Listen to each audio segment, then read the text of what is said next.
Good morning students, मैं Manoj Agarwal for the NEET classes. आज 12 तारीख है।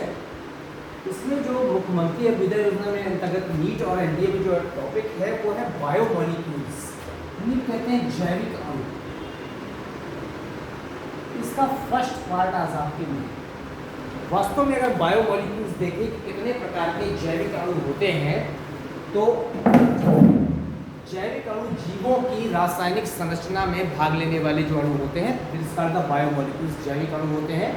और इन जैविक अणुओं के लिए जो यहाँ पर सबसे ज़्यादा मात्रा में जो पदार्थ उपस्थित होते हैं, उनका अगर आप परसेंटेज देखें कि कितने कितने परसेंटेज में कौन कौन से पदार्थ जैविक अणुओं में उपस्थित होते हैं,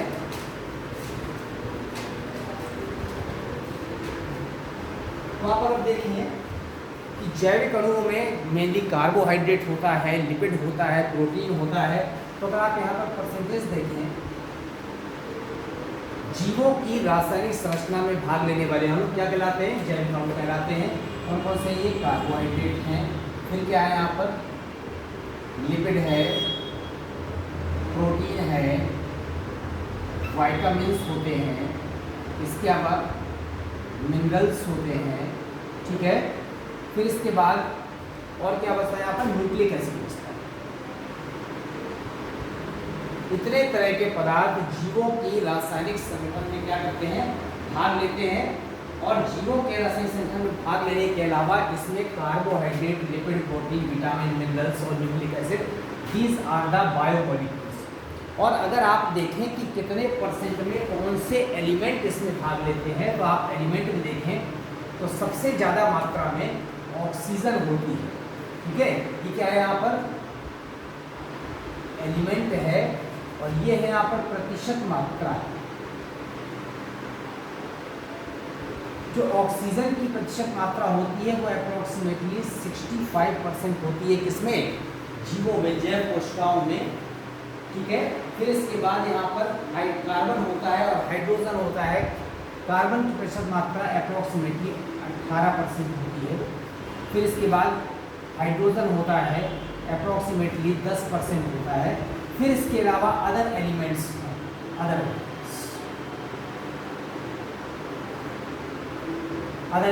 रह जाते हैं यहाँ पर अप्रोक्सीमेटली 2 से 5% का सब।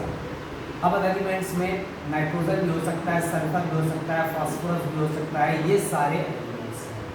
तो जीवों के रासायनिक संगठन में भाग लेने वाला जो सबसे मेन एलिमेंट्स होता है वो क्या होता है? ऑक्सीजन होता है, तो कार्बन होता है, तो हाइड्रोजन होता है।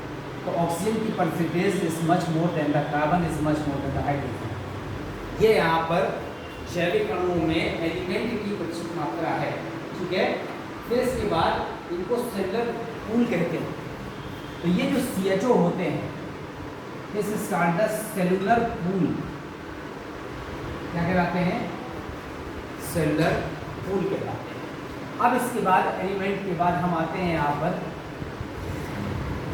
जैविक अणु में कौन कौन से पदार्थ पाए जा रहे हैं। तो अगर सेल के अंदर कंपोनेंट्स देखते हैं, components in the cell, components in the cell, तो सबसे ज़्यादा यहाँ पर वाटर होता है, फिर प्रोटीन होता है, फिर कार्बोहाइड्रेट होता है, और फिर क्या होता है यहाँ पर? लिपिड होता है।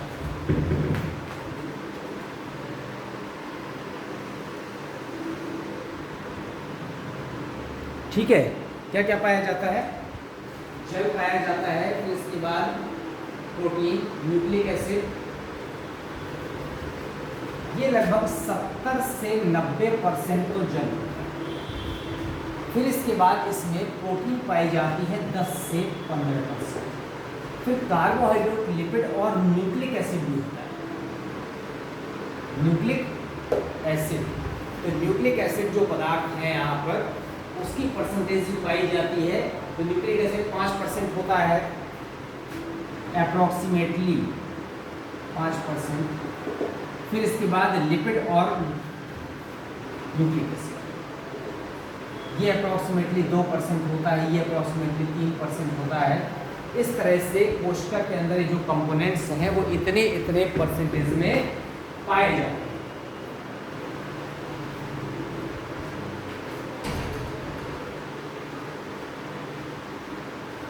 ठीक है, ये जैविक अणु है जो आप पढ़ रहे हैं।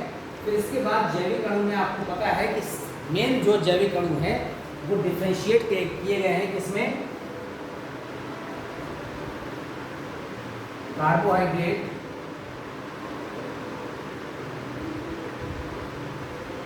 Lipid, protein, vitamins, nucleic acid and minerals. ये जो इतने तरह के यहाँ पर क्या हैं कंपोनेंट्स हैं, इसमें अगर आप देखें कंपोनेंट्स में, तो ये जो कंपोनेंट्स हैं ये हैं ऑर्गेनिक, और ये वाला क्या है कार्बनिक और अकार्बनिक पदार्थों की प्रतिशत मात्रा है। और कार्बोहाइड्रेट और लिपिड ये दोनों जो होते हैं ये है एनर्जी प्रोड्यूसर, एनर्जी क्या उत्पन्न करते हैं, ऊर्जा उत्पन्न करते हैं, ऊर्जा उत्पन्न। प्रोटीन होता है यहाँ पर ग्रोथ प्रमोटर, हिंदी में कहते हैं वृद्धिकारी या वृद्धिवर्धक, ठीक है ना, टूट फूट की मरम्मत के लिए। जो न्यूक्लिक एसिड होता है ये होता है यहाँ पर हेरेडिटरी मटेरियल। हेरेडिटरी मटेरियल का हिंदी में कहते हैं आनुवंशिक पदार्थ, आनुवंशिक पदार्थ। और जो विटामिन और मिनरल हैं ये और ये क्या है यहाँ पर मेटाबॉलिक रेगुलेटर्स, मेटाबॉलिक, ये भी है मेटाबॉलिक रेगुलेटर, हिंदी में कहते हैं उपापचयी नियंत्रक, उपापचयी। तो ये पदार्थ यहाँ पर मेटाबॉलिक रेगुलेटर्स हैं, उपापचयी नियंत्रक हैं, जो बॉडी में उपापचय में क्या करते हैं, भाग लेते हैं, ठीक है। तो ये आप जो बायोमोलिक्यूल्स पढ़ रहे हैं उसमें carbohydrate, lipid, protein, vitamin, nucleus, minerals, हमको सबको बारी बारी से पढ़ना है। पहले हम आते हैं सबसे पहले carbohydrate.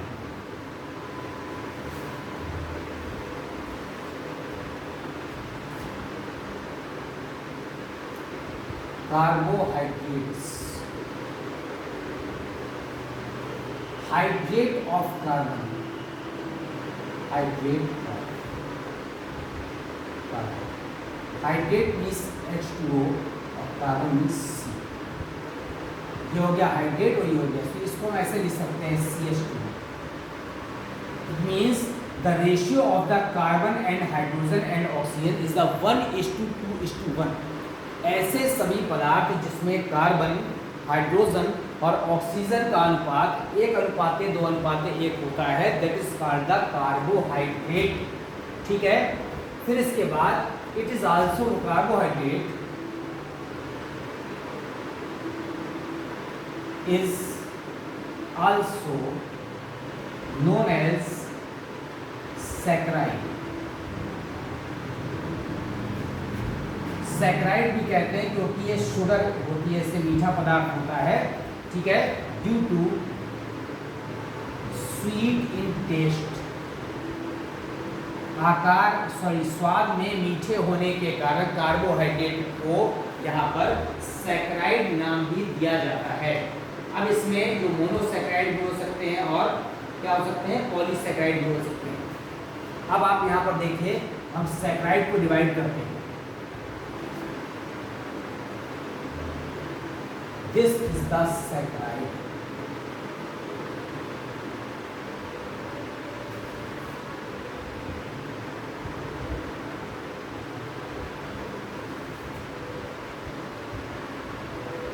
This is the monosaccharide.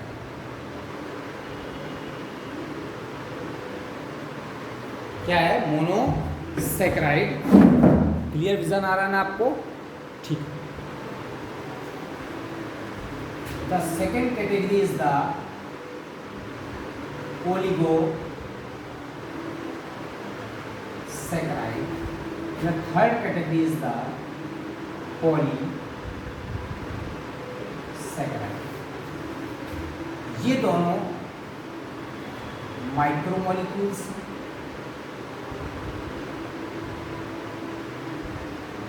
और ये क्या है यहाँ पर मैक्रोमोलिक्यूल, आकार में बड़ा होने का इसको क्या नाम दिया गया मैक्रोमोलिक्यूल्स, वृहद अणु। और ये इसे क्या कहा गया यहाँ पर माइक्रोमोलिक्यूल्स कहा गया। माइक्रोमोलिक्यूल माने क्या है छोटा। अब इसके बाद अगर हम इसको माइक्रो और मैक्रो वर्ड को यहाँ हटा दें तो आप देखेंगे जो मोनोसैकेराइड है, मोनो माने होता है वन और सैकेराइड माने होता है शुगर। शुगर की केवल एक इकाई है अगर, तो वो क्या बनाता है मिलकर के मोनोसैकेराइड, मेड अप ऑफ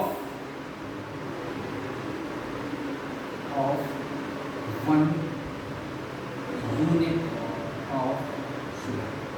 शर्करा की एकल इकाई से मिलकर बना है और कार्बन की संख्या द नंबर ऑफ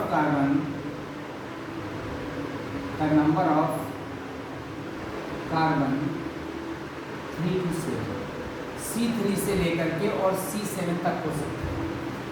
कार्बन की संख्या 3 से लेकर के और कितनी हो सकती है 7 तक हो सकती है। और ये क्या होते हैं ये सिंपलेस्ट, क्या है ये सबसे सरल। इसको हटा दें ये जगह हो जाएगी सिंपलेस्ट कार्बोहाइड्रेट, सबसे सरल कार्बोहाइड्रेट है। कार्बन की संख्या 3 से लेकर 7 तक होती है। ठीक है, क्या हो जाते हैं आसानी से पानी में वाटर में डिसॉल्व हो जाते हैं। जनरल फार्मूला आपको पता ही है। और क्या बनाते हैं ये शरीर का अधिकांश भाग बनाते हैं। अब इस रूप में हो सकते हैं रिड्यूसिंग शुगर है, फ्री एल्डिहाइड होता है, दी आर द रिड्यूसिंग शुगर। फिर फ्री एल्डिहाइड और कीटोन। अभी इसको बाद में पढ़ें। फ्री एल्डिहाइड या कीटोन ग्रुप होता है, इसमें क्या होते हैं अपचाय रिड्यूसिंग, ठीक है, अपचाय शर्करा होती है। अब इसमें हम देखते हैं 3 से 7 कार्बन तक क्या कंडीशन है। अगर 3 कार्बन की है जिसे कहते हैं ट्रायोज, फॉर्मूला क्या होगा C3H6O। हमको पता है कि जो सैकेराइड का फार्मूला होता है वो होता है CH2O 1:2:1 C3H6O3। ये ट्रायोज शर्करा है। 3 कार्बन की जो शर्करा होती है उसमें फास्फोग्लिसरॉल्डिहाइड, हम यहाँ पर एग्जाम्पल ले सकते हैं, क्या ले सकते हैं ट्रायोज को ग्लिसरॉल्डिहाइड या डाइहाइड्रोक्सी एसीटोन कह सकते हैं। एग्जाम्पल ग्लिसरॉल्डिहाइड, क्या ये एल्डोज शर्करा। अभी वो नहीं पढ़ रहे हैं, इसको पढ़ रहे हैं, ठीक है। और डाइहाइड्रोक्सी एसीटोन, ठीक है ना, ये कीटोन शुगर हो सकता है। तो इसके एग्जाम्पल हैं यहाँ पर, चाहे ग्लिसरॉल्डिहाइड ले लीजिए चाहे डाइहाइड्रोक्सी क्या ले लीजिए एसीटोन ले लीजिए। एक में डाइहाइड ग्रुप होता है, एक में कीटोन ग्रुप होता है, ठीक है। इसके अलावा एसिटिक एसिड वगैरह भी होता है। अगर हम 4 कार्बन को लें तो क्या हो जाएगा यहाँ पर टेट्रोज C4H8O4। टेट्रा माने क्या होता है 4 होता है, उसी से नाम पड़ा यहाँ पर टेट्रोजिस, ठीक है। तो एक एरिथ्रोज एक शुगर है एल्डोज, एरिथ्रोज एल्डोज शर्करा। ये जो एरिथ्रोज शर्करा है एल्डोज शुगर है वो इसमें पाई जाती है। और कहाँ पाई जाती है यहाँ पर लिग्निन बनाती है। लिग्निन कहाँ पाई जाती है जो सेल वॉल कोशिका भित्ति को दृढ़ करता है उस पार्ट में पाया जाता है लिग्निन। फिर हम आते हैं पेंटोज, C5H10O5। एग्जाम्पल है यहाँ पर राइबोज, ठीक है, इसमें पाई जाएगी RNA, डीऑक्सीराइबोज, डीऑक्सीराइबोज किसमें पाई जाएगी, 2 शुगर हो गई इसमें पेंटोज में, राइबोज भी हो गई और डीऑक्सीराइबोज भी हो गई। फिर इसके अलावा यहाँ पर जाइलोज भी होता है, एरेनिनोज भी होता है। क्या हो सकते हैं, जाइलोज हो सकता है, एरेनिनोज हो सकता है। हमको बहुत ज़्यादा डिटेल में जाने की जरूरत नहीं। अब हम इसके बाद आते हैं पेंटोज के बाद हेक्सोज शुगर। हेक्सोज का फॉर्मूला होता है C6H12O6। आप सबको पता है हेक्सोज 6 कार्बन की शर्करा होती है, और जो 6 कार्बन की शर्करा है हेक्सोज में, उसमें एग्जाम्पल देखिए आप, ये एल्डोज है, फ्रक्टोज पाई जाती है, ठीक है ना। ये कौन सी शुगर है, कीटोज है। फिर इसके बाद कौन सा है यहाँ पर, गैलेक्टोज है, ग्लूकोज, फ्रक्टोज, गैलेक्टोज, सभी प्रकार की शुगर यहाँ पर क्या है, हेक्सोज शुगर है, ठीक है ना। एक मैनिटोल भी एक शुगर पाई जाती है, मेनोज या मैनिटोल। अब हम आते हैं 7 कार्बन में, हेक्टोजिस, C7H14O6। सीडोहेक्टोलोजना क्या है, सीडो, ये सभी मोनोसैकेराइड थे, ठीक है। मोनोसैकेराइड सिंपलेस्ट कार्बोहाइड्रेट होते हैं, 3 से 7 कार्बन के बने होते हैं, शर्करा की 1 यूनिट के बने होते हैं। अब 3 से 7 कार्बन के हिसाब से वो ट्राइओज, टेट्रोज, पेंटोज, हेक्सोज और हेक्टोज में कन्वर्ट किया गया है। तो जो इसमें जो ग्लूकोज जो होता है वो ग्रेप शुगर है, और डेक्स्ट्रो और लीवो फॉर्म में पाया जाता है। जो मोस्ट इम्पॉर्टेंट कौन सा है यहाँ पर, देख रहे हैं, ये ग्लूकोज। तो क्या है यहाँ पर, ग्लूकोज इज नोन एज, क्या कहते हैं इसको, ब्लड शुगर भी कहते हैं, and found in 2 form, 2 form में पाया जाता है, डेक्स्ट्रो एंड लीवो।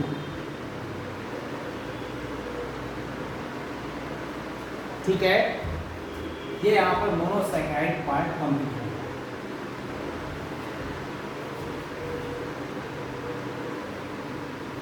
तीन कार्बन का हो, चाहे 4 कार्बन का हो, चाहे 5 कार्बन का हो, चाहे 6 कार्बन का हो, चाहे 7 कार्बन का हो, सभी तरह के आपने कार्बन की श्रृंखला यहाँ पर देख ली है।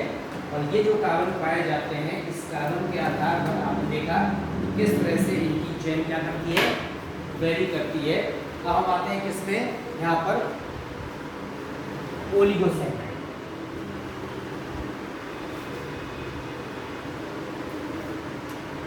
ओलिगोसैकेराइड, ओलिगो माने होता है फ्यू,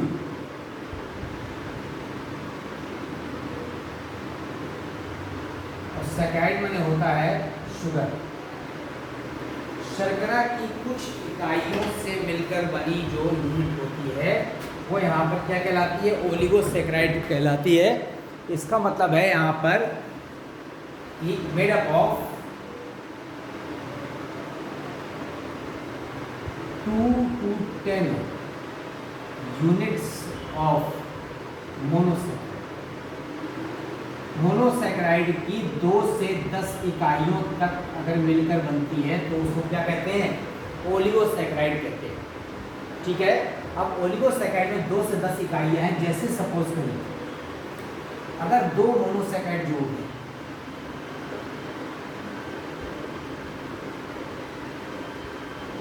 ये बन जाएगा डाइसैकेराइड।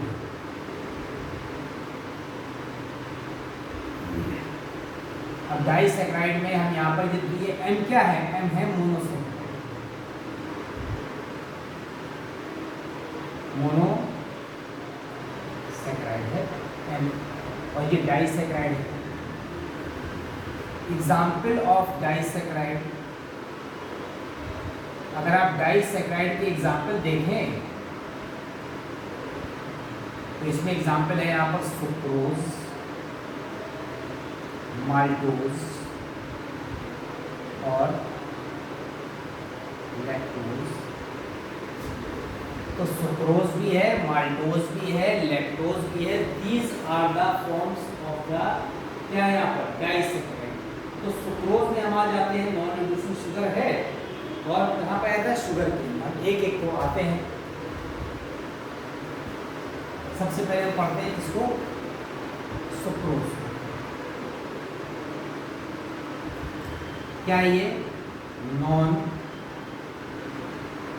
रिड्यूसिंग शुगर है, डज नॉट कंटेन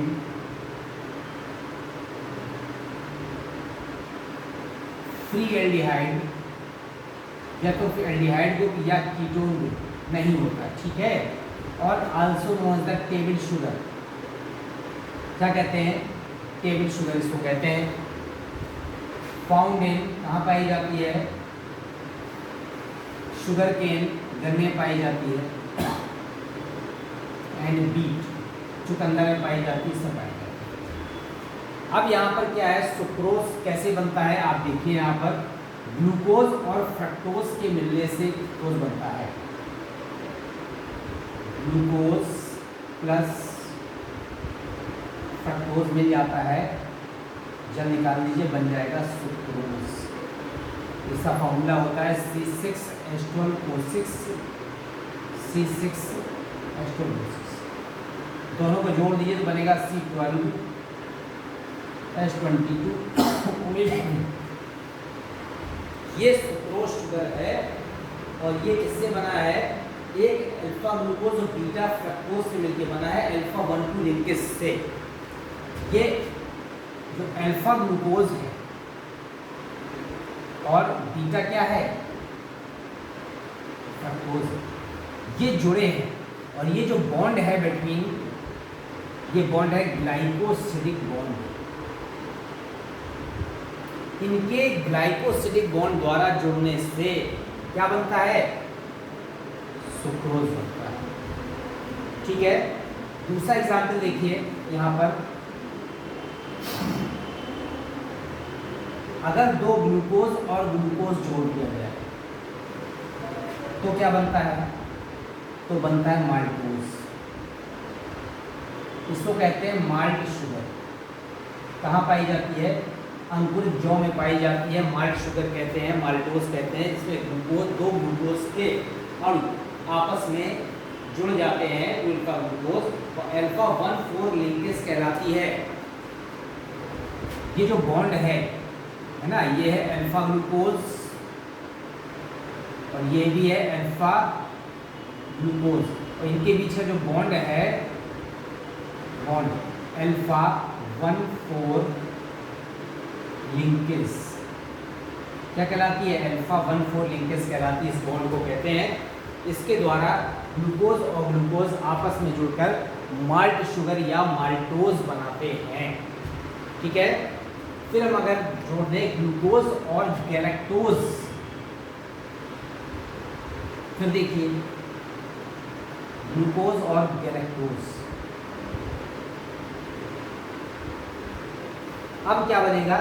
यहां पर बनेगा लैक्टोज।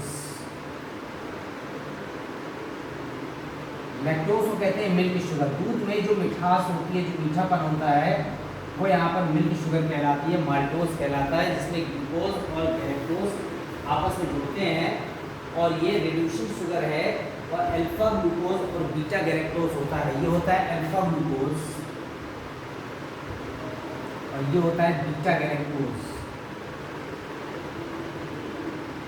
ठीक है।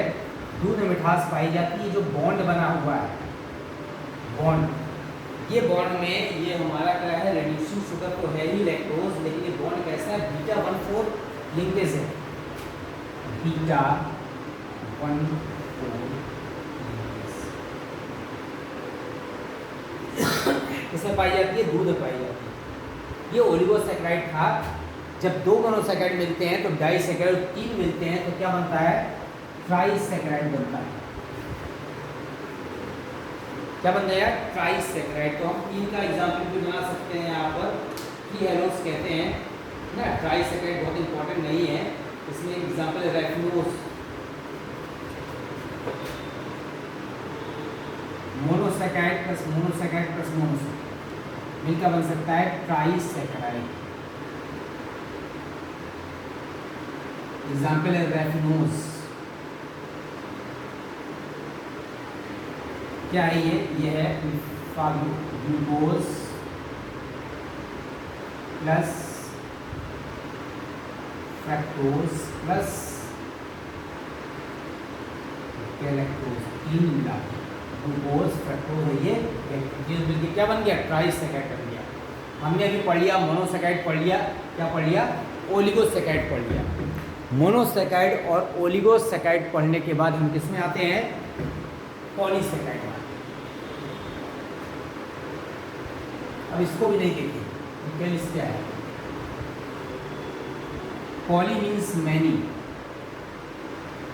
और सैकेराइड मीन्स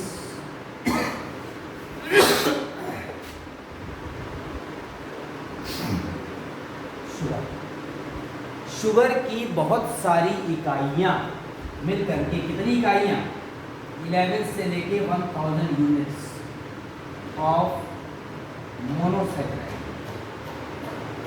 इतनी यूनिट जब आपस में मिल जाती हैं तो उसे क्या कहते हैं, यहाँ पर पॉलीसैकेराइड कहलाते हैं।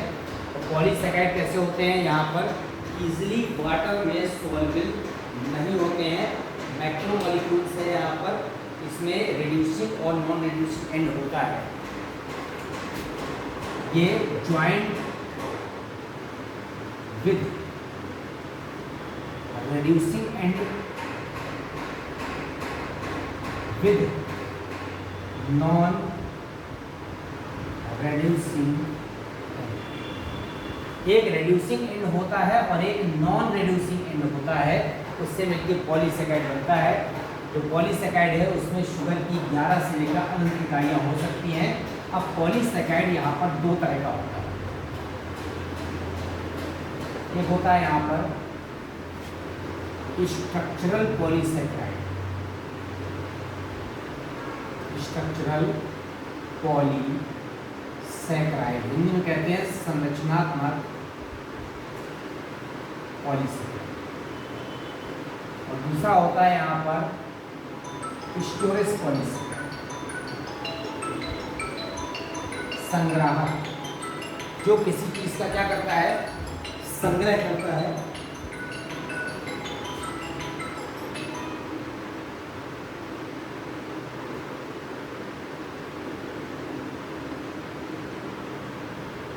संग्राहक पॉलीसैकेराइड, ठीक है। अब ये जो संरचनात्मक पॉलीसैकेराइड है स्ट्रक्चरल, इसमें एग्जाम्पल है यहाँ पर सेलुलोज और काइटिन, और ये फूड मटेरियल का संग्रह कर रहा है स्टोरेज पॉलीसैकेराइड में। तो यहाँ पर इसका एग्जाम्पल है स्टार्च एंड ग्लाइकोजन। क्या क्या है, स्टार्च और ग्लाइकोजन। वहाँ पर क्या है, यहाँ पर सेलुलोज है और काइटिन है। तो सेलुलोज में बीटा ग्लूकोज होता है, मोस्ट अबेंडेंट ऑर्गेनिक कंपाउंड होता है। हम इसको एक पढ़ते हैं, पहले हम आते हैं किसमें, सेलुलोज, इसको हटा दें, हम आते हैं cellulose. Most abundant organic compound, organic substance. पृथ्वी पर सर्वाधिक मात्रा में अगर कोई पदार्थ पाया जाता है तो सेलुलोज पाया जाता है। किसमें होता है, प्लांट की सेल वॉल में होता है। फाइब्रस पॉलीसैकेराइड है, सेल वॉल बनाता है इसमें। और मोनोसैकेराइड की ग्लूकोज की बहुत सारी यूनिट होती है। एंड कॉन्स्टिट्यूएंट ऑफ, इसका सहयोगी है या किसमें भाग लेता है, constituent of cell wall. is a fibrous polysaccharide. It is a fibrous polysaccharide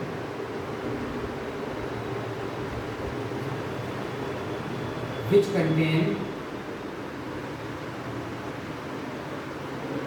approximately 6,000 units of glucose. Glucose की लगभग 6,000 इकाइयों से मिलकर बनने वाला पदार्थ क्या कहलाता है? सेल्यूलोज कहलाता है। ये होमोग्लाइकन है। इसी तरह से यहाँ पर काइटिन है। दूसरा क्या है यहाँ पर? Chitin.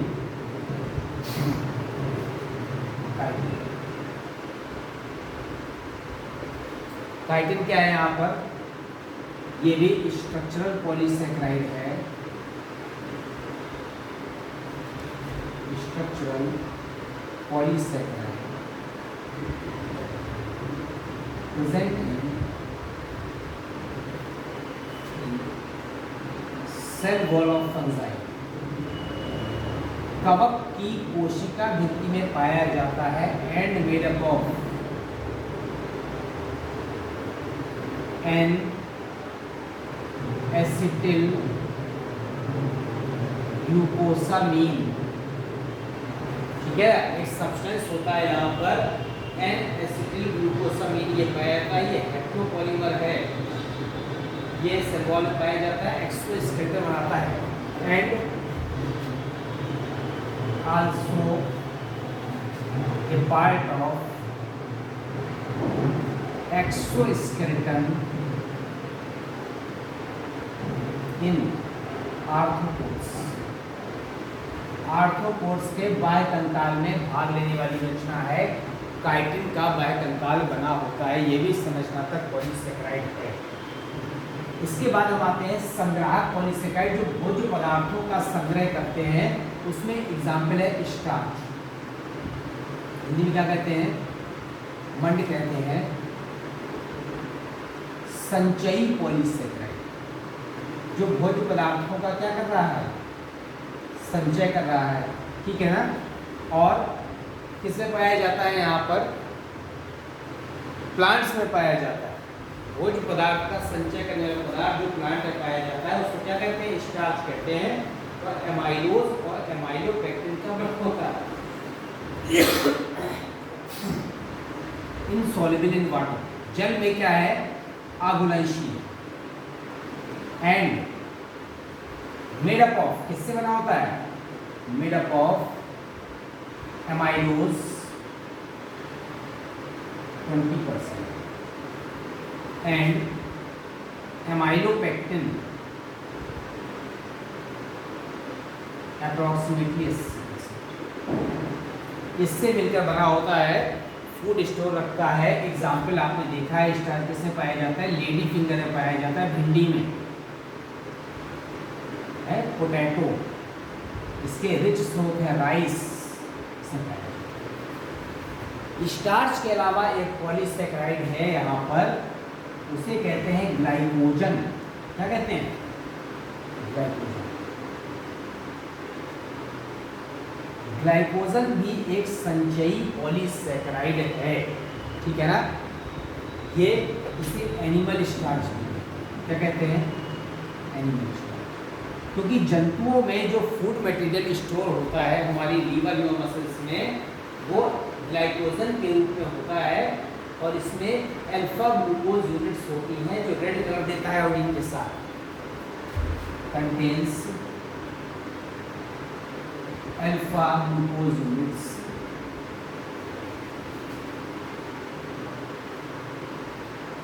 And stored in liver and muscles. हमारी लीवर और मसल्स में स्टोर रहता है and gives red colour.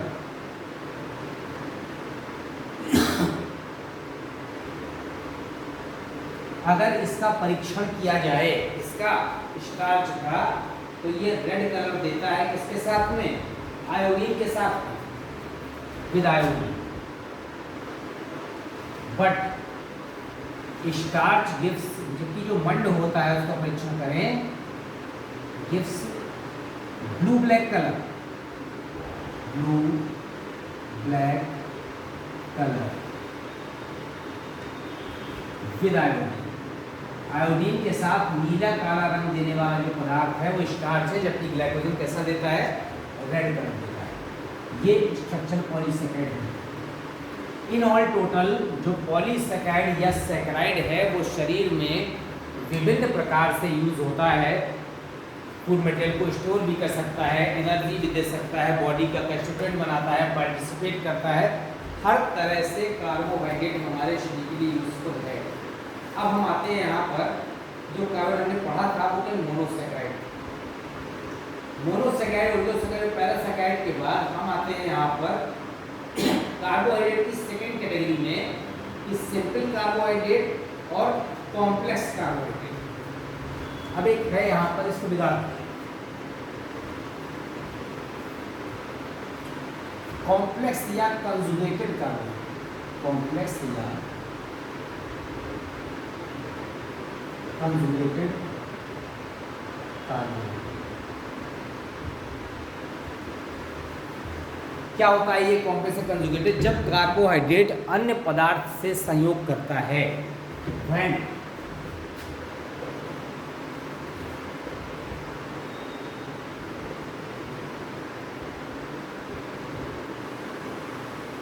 conjugated carbohydrate, when carbohydrate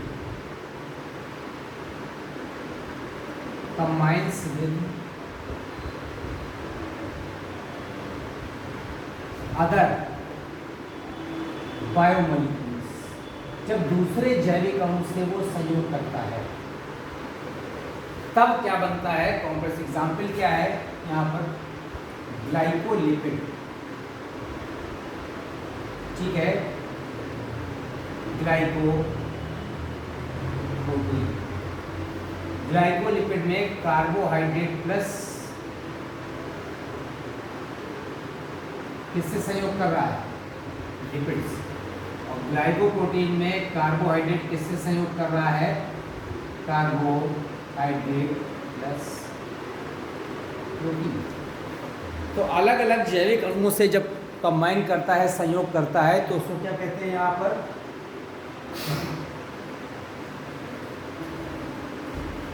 complex या कंजुगेटेड कार्बोहाइड्रेट कहते हैं, चाहे वो ग्लाइकोलिपिड के फॉर्म में हो, चाहे वो ग्लाइकोप्रोटीन के फॉर्म में। ग्लाइकोप्रोटीन के फॉर्म में विभिन्न हार्मोन्स में हो सकता है, example FSH, follicle stimulating hormone. एक और हो सकता है LH, ल्यूटिनाइजिंग हार्मोन, इस फॉर्म में हो सकता है। जबकि जो ग्लाइकोलिपिड है इस फॉर्म में ये सेल वॉल में पाया जाता है, इसके अलावा यहाँ पर सेल मेम्ब्रेन में पाया जाता है। Example nerve fibre and cell. ठीक है, ये आपका कार्बोहाइड्रेट पार्ट मैंने कंप्लीट कर दिया। कार्बोहाइड्रेट के पार्ट के बाद हम सेकेंड फॉर्म में आते हैं, किसमें, लिपिड में आते हैं। लिपिड को ग्लाइकोस या ऑयली या फैटी सब्सटेंस भी कहा जाता है।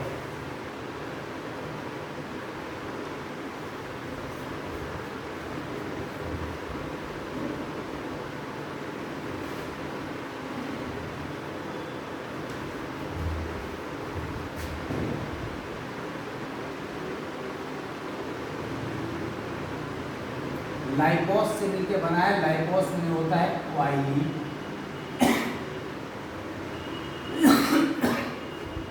या क्या होता है, फैटी।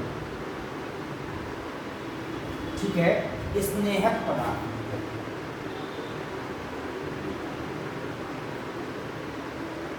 स्नेहक पदार्थ लिपिड कहलाते हैं। एक साइंटिस्ट हुए हैं विल्हेम ब्लोर, ठीक है ना, उन्होंने एक टर्म लिपिड दिया था, विल्हेम ब्लोर। नाम देखिए यहाँ पर लिखा हुआ है gave the term,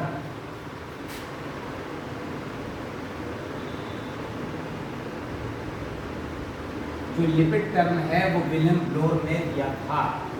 अब जो लिपिड होते हैं वो किससे बने होते हैं? कार्बन, हाइड्रोजन और ऑक्सीजन से मिलकर बने होते हैं। But the ratio is not like carbohydrate. Carbohydrate की तरह इनका रेशियो नहीं होता, 1:2:1 नहीं होता। अब क्या होता है, इसमें ऑक्सीजन की मात्रा कम होती है। The proportion of oxygen, the proportion of oxygen is much less. ठीक है ना, as compare to carbon, as compare to carbon की तुलना में ऑक्सीजन की मात्रा यहाँ पर कम होती है। तैलीय पदार्थ होते हैं और कैलोडाइड का 30% होते हैं, नॉन पॉलीमर होते हैं, माइक्रोमोलिक्यूल्स होते हैं। The lipids are non-polymer micromolecules and non polymers होते हैं, माइक्रोमोलिक्यूल्स होते हैं और अप्रॉक्स 30% कैलोरी देते हैं। Gives 30% calorie of our diet. हमारी डाइट का 30% कैलोरी ये प्रदान करते हैं। But gives more than double energy per gram in comparison to. Carbohydrate की तुलना में दुगने से ज़्यादा ऊर्जा देते हैं। कंपैरिजन टू कार्बोहाइड्रेट, कार्बोहाइड्रेट की तुलना में प्रति ग्राम दुगने से ज़्यादा ऊर्जा देते हैं। But it takes lot of time. इसमें डाइजेशन में समय लगता है, ऑक्सीडेशन में समय लगता है, इसलिए ऊर्जा देर से मिलती है। इसलिए अगर क्विक एनर्जी का सोर्स चाहिए तो व्यक्ति को हम लिपिड नहीं दे सकते, उसमें हमको ग्लूकोज ही देना पड़ेगा, क्योंकि यहाँ पर एनर्जी का स्रोत क्या है? स्लो सोर्स है, लेकिन ज़्यादा एनर्जी देता है। अब इसके बाद यहाँ पर जो लिपिड होते हैं वो 3 तरह के होते हैं, simple, compound, dry.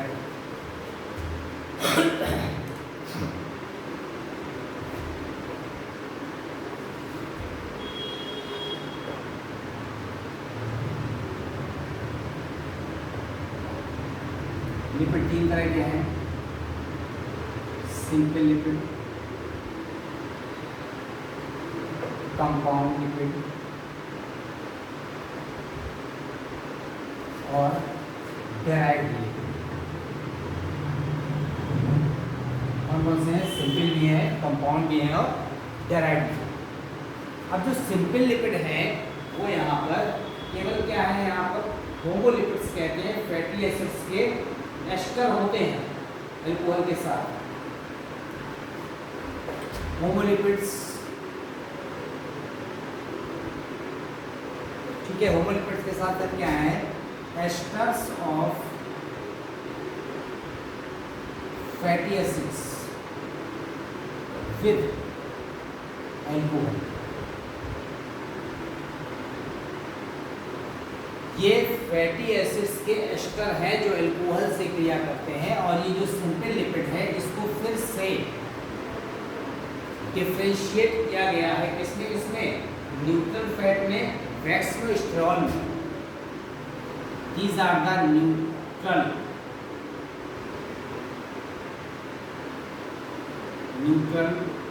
fat, this is the wax and this is the sterols। किसमें डिफरेंशिएट किया है? न्यूट्रल फैट में, वैक्स में और स्टेरॉल्स।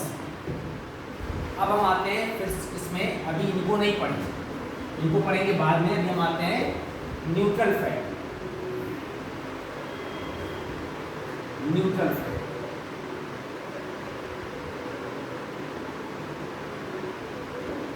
अब जो सामान्य फैट है आपको पता होना चाहिए कि क्या है वो, यहाँ पर फैट है, ऑयल बटर वगैरह है, फैटी एसिड ग्लिसरॉल के एस्टर है। एस्टर्स ऑफ फैटी एसिड्स,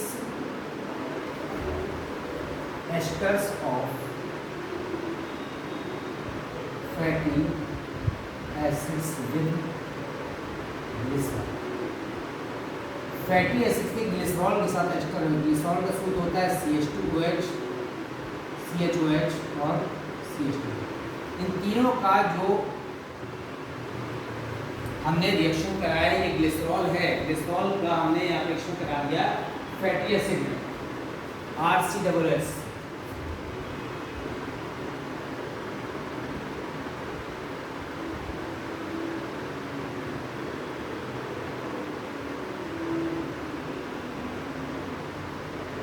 ये क्या था? ये था ग्लिसरॉल। तो जब ग्लिसरॉल की क्रिया फैटी एसिड से कराई तो क्या बन गया यहाँ पर? ट्राइग्लिसराइड्स। क्या बना है? ट्राइग्लिसराइड्स बना है। और ट्राइग्लिसराइड्स बनने के बाद न्यूट्रल फैट बन गया है। और ये फैट जो है रूम टेम्परेचर पर क्या होता है?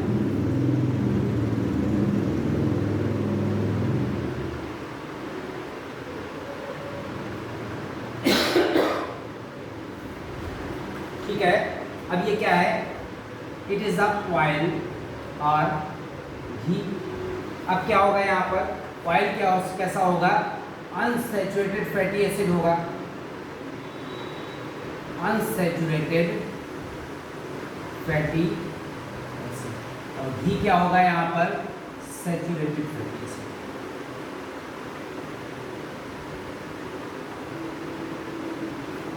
ये रूम टेम्परेचर पर कैसा होगा? लिक्विड होगा, लिक्विड एट रूम टेम्परेचर। कमरे के ताप पर अगर वो लिक्विड है तो वो ऑयल है, अदरवाइज वो क्या है? फैट है या घी है। घी कौन सा? शुद्ध घी नहीं, डालडा जो बनाया जाता है, ये सब न्यूट्रल फैट है। न्यूट्रल फैट के बाद हम आते हैं वैक्स में।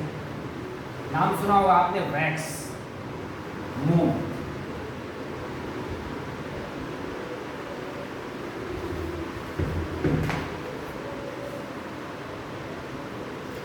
अब वैक्सेस क्या है? न्यूट्रल फैट पर हम वैक्स में आते हैं।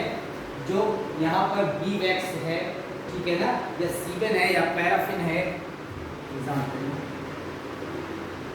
बी वैक्स, सीबन और पैराफिन, ये सब क्या है? वैक्स। अब जो वैक्स आपके पाए जाएंगे यहाँ पर फैटी एसिड कोन के साथ higher than glycerol, esters of fatty acids, ये फैटी एसिड्स के एस्टर्स हैं, esters of fatty acids with alcohol higher than glycerol,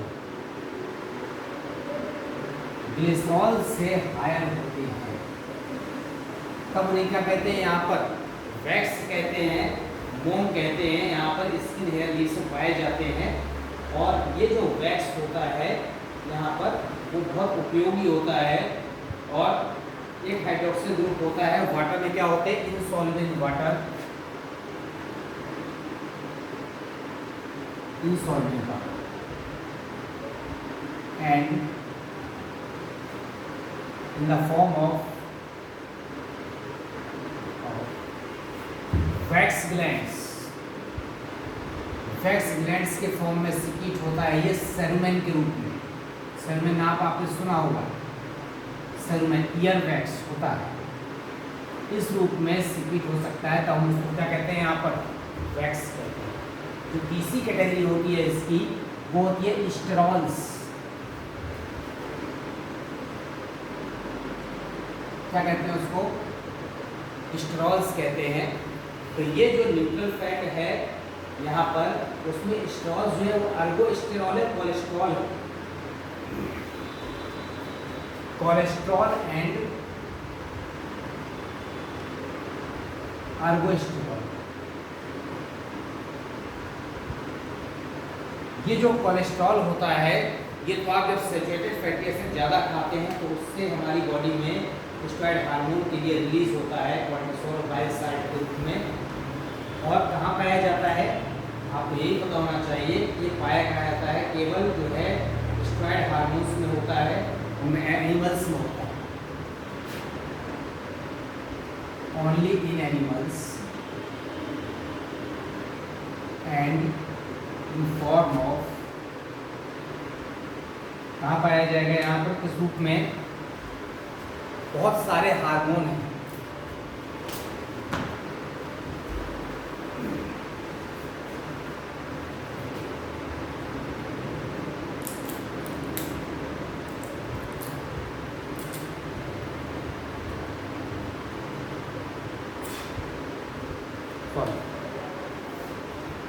cortisol,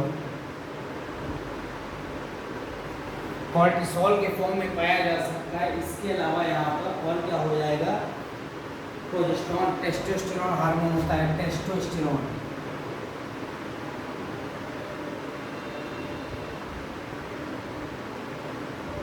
progesterone hormone and bile sides, इतने रूप में आपका स्टेरॉल्स पाया जा सकता है। और जो अर्गोस्टेरॉल हो सकता है वो ओनली प्लांट्स से पाया जाता है, these are the simple lipids proper. अब ये जो इन सिंपल लिपिड्स के बाद हम आते हैं यहाँ पर कंजुगेटेड लिपिड।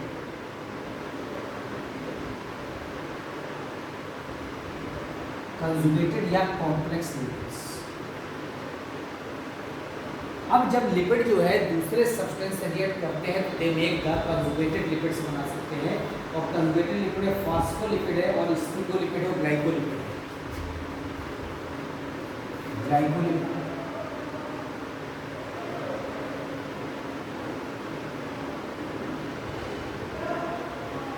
फॉस्फोलिपिड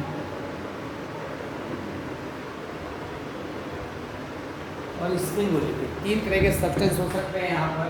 कौन कौन से, glycolipid, phospholipid and sphingolipid.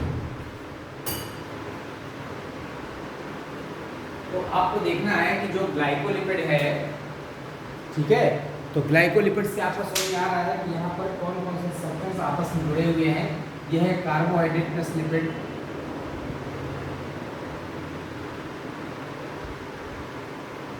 Phospholipid में फॉस्फेट प्लस लिपिड,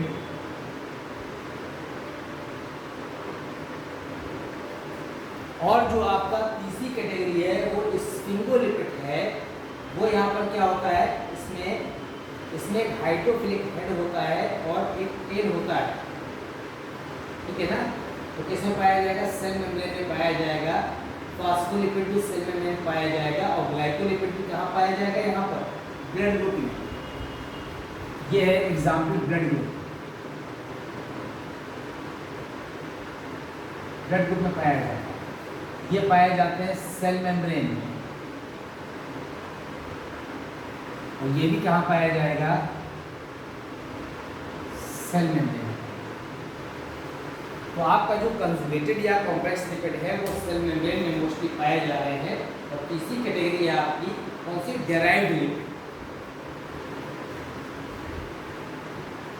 कौन सी कैटेगरी है, डेराइव्ड।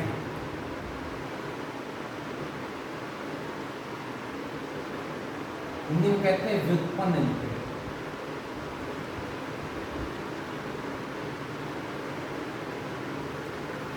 लिपिड अणुओं के उपापचय के दौरान बने मध्यवर्ती अस्थायी यौगिक, जो मध्यवर्ती भी हो, कैसे हो, अस्थायी यौगिक हो, उसको यहाँ पर क्या कहते हैं, डेराइव्ड लिपिड कहते हैं। और उसमें मोनोग्लिसराइड, डाइग्लिसराइड, टर्पीन्स एग्जाम्पल हैं यहाँ पर। मोनोग्लिसराइड्स, डाइग्लिसराइड्स, टर्पीन्स, ये यहाँ पर कौन से हैं, डेराइवेटिव की कैटेगरी। अब आपको पता है कि जो फैटी एसिड्स होते हैं यहाँ पर वो दो तरह के होते हैं। इसमें आ गए हम फैटी एसिड्स में आ जाते हैं, वसी अम्ल।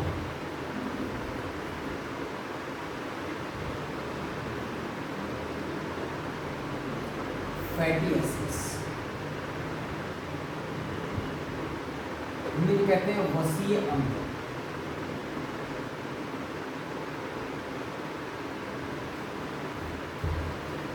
वसी अम्ल में क्या होता है, ये यहाँ पर CH2 की एक अशाखित श्रृंखला होती है, ठीक है। अब जो वसी अम्ल है वो दो तरह के होते हैं यहाँ पर, असंतृप्त और संतृप्त। कौन कौन से, असंतृप्त माने अनसैचुरेटेड, और दूसरा है यहाँ पर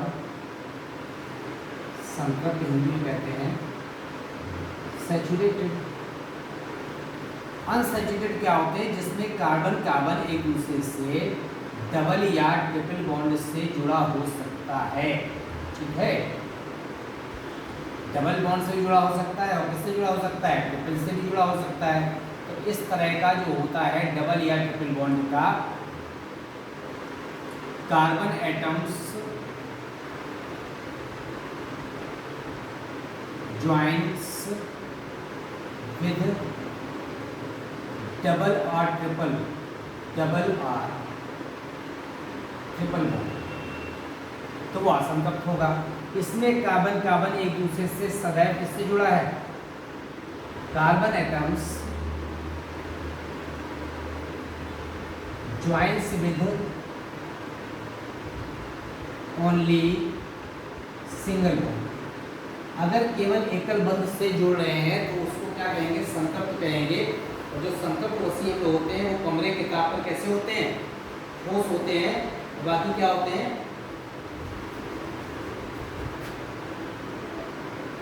रूम टेम्परेचर पर सॉलिड। और ये कैसे होते हैं, यहाँ पर ये लिक्विड होते हैं रूम टेम्परेचर। इसका मतलब है कि यहाँ पर जो मेल्टिंग पॉइंट होता है वो लो होता है, और यहाँ पर जो मेल्टिंग पॉइंट होता है वो कैसा होता है, हाई होता है। अब संतृप्त और असंतृप्त में अगर आप एग्जाम्पल देखें, संतृप्त में तो प्रोपियोनिक और ब्यूटाइलिक एसिड है, पामिटिक एसिड है। एग्जाम्पल देखिए, ब्यूटाइलिक एसिड और पामिटिक एसिड। पामिटिक एसिड नारियल में पाया जाता है, वो संतृप्त एसिड में, इसीलिए नारियल का तेल जम जाता है। जबकि जो असंतृप्त है उसमें ओलिक एसिड है, लाइनोलीक और लाइनोलिनिक है। इसमें एग्जांपल देखिए, oleic acid, linoleic acid, linolenic. Yes, अब इसी में एक कैटेगरी आती है आपकी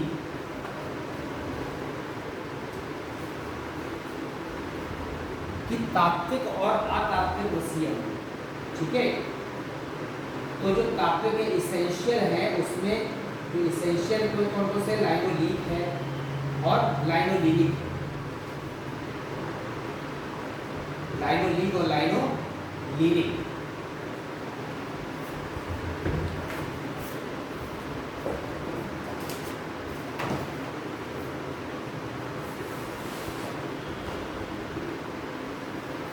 हम आते हैं यहाँ पर तात्विक और अतात्विक वसी अम्ल। तात्विक व अतात्विक, इंग्लिश में कहते हैं essential and non essential fatty acids. अब क्या है ये तात्विक और अतात्विक क्या है वसी अम्ल, आप देखिए, जो ऐसे वसी अम्ल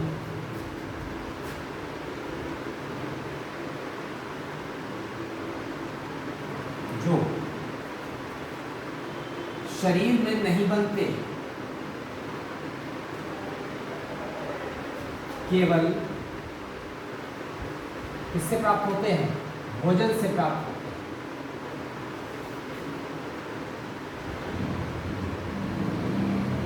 क्या कहलाते हैं? इसेंशियल। एग्जाम्पल है linoleic and linolenic acid and those fatty acids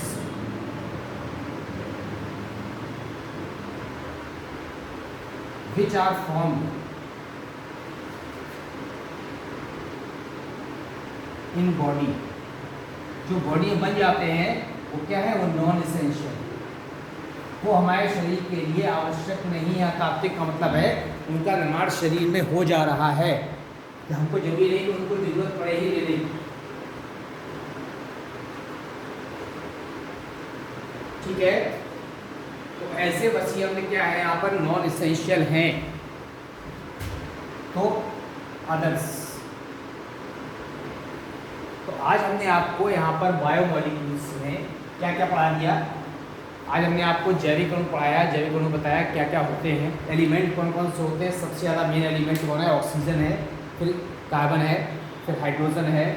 फिर इसके बाद अगर बॉडी में देखा जाए सेल में, तो सबसे ज़्यादा मात्रा में वाटर होता है, फिर प्रोटीन होता है, फिर न्यूक्लिक अम्ल होता है, फिर कार्बोहाइड्रेट और लिपिड होते हैं। उसके बाद बायोमॉलिक्यूल्स में 6 कैटेगरी थी: carbohydrate, lipid, protein, vitamin, nucleic अम्ल, मिनरल्स।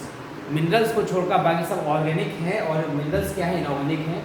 इसके बाद हम आते हैं यहाँ पर किसमें? कार्बोहाइड्रेट में। फर्स्ट कैटेगरी में कार्बोहाइड्रेट और लिपिड हमको एनर्जी प्रोड्यूसर है, ऊर्जा देते हैं, ऊर्जा उत्पादक है।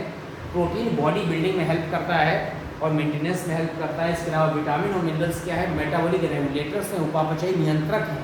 और न्यूक्लिक एसिड आपको पता है आवश्यक पदार्थ है। कार्बोहाइड्रेट को सैकराइड भी कहता है, उसके हमने फिर से कैटेगरी बना दिया कार्बोहाइड्रेट की। कौन कौन सी? यहाँ पर जो कार्बोहाइड्रेट था वो कार्बोहाइड्रेट में क्या क्या था?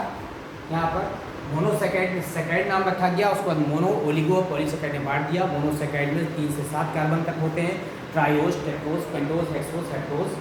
ओलिगोसैकेराइड में 2 से 10 तक की मोनोसैकेराइड की इकाई होती है, उसमें सुक्रोज हो सकता है, माल्टोज हो सकता है, लैक्टोज हो सकता है। पॉलीसैकेराइड में बहुत सारी यूनिट होती है, 11 से इनफाइनाइट तक। वो स्ट्रक्चरल पॉलीसैकेराइड में सेलुलोज और काइटिन है, और स्टोरेज में ग्लूकोज कौन है? हमारा स्टार्च और ग्लाइकोज है। उसके बाद हम लिपिड में आते हैं। ऑयली सब्सटेंस होते हैं, कार्बन, हाइड्रोजन, ऑक्सीजन मिलकर बनते हैं, बट ऑक्सीजन का परसेंटेज कम होता है। फिर लिपिड में यहाँ पर ऑयली और फैटी होते हैं। विलियम ब्रूड ने सबसे पहले लाइपोस लिपिड वर्ड यूज़ किया था। वो सिंपल, कंजुगेटेड और डेराइव्ड हो सकते हैं। सिंपल लिपिड्स में न्यूट्रल फैट था, फैट्स था और एस्ट्रॉल था।